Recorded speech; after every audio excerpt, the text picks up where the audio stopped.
Everyone in the world today suffers from some kind of fear. However, about 4 to 5% experience a more severe form of fear known as phobias. Some of the most common phobias are claustrophobia, agoraphobia, which is the fear of public places, and arachnophobia, the fear of spiders. Then there are the more uncommon phobias, such as peladophobia, the fear of bald people, or geniophobia, the fear of chins. There is even a name for the fear of Friday the 13th, paraskidicotriophobia. According to the latest count, there was a total of 530 named phobias. However, my particular phobia is so rare that it doesn't even have a name. It is simply called the fear of baseballs. That's right, you heard me, the fear of baseballs. I know it sounds stupid, but it's true. I am terrified of baseballs. Even holding one in my hand sends shivers down my spine. People don't understand this.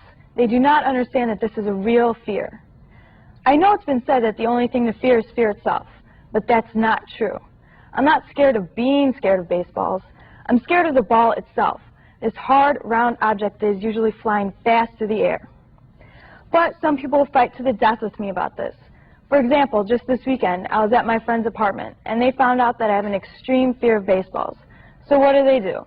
They decide they're going to help cure me of this fear by playing catch with the ball over my head. I get so scared that I have to leave the room and sit on the stairway. And believe me, this is not the first time that this has happened.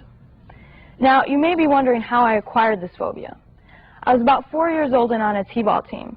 I was just learning, so my catching skills weren't quite as good as they needed to be. Then, one day at practice, some guy threw a ball at me as hard as he could. It hit me directly in the head and knocked me out cold. Needless to say, I didn't stick with the sport, and ever since then, I've been scared to death of baseballs. Now, it's not like I hate the sport of baseball. I'm a huge Chicago Cubs fan. I can just never attend the games in person. In conclusion, my unusual fear of baseballs is something real that I have to live with. And while it is inconvenient at times, like when I can't attend the Cubs games or occasionally have to leave social situations, I take comfort in the fact that at least I'm not afraid of bald people, or public places, or spiders, or even Friday the 13th. So I suppose it could be worse.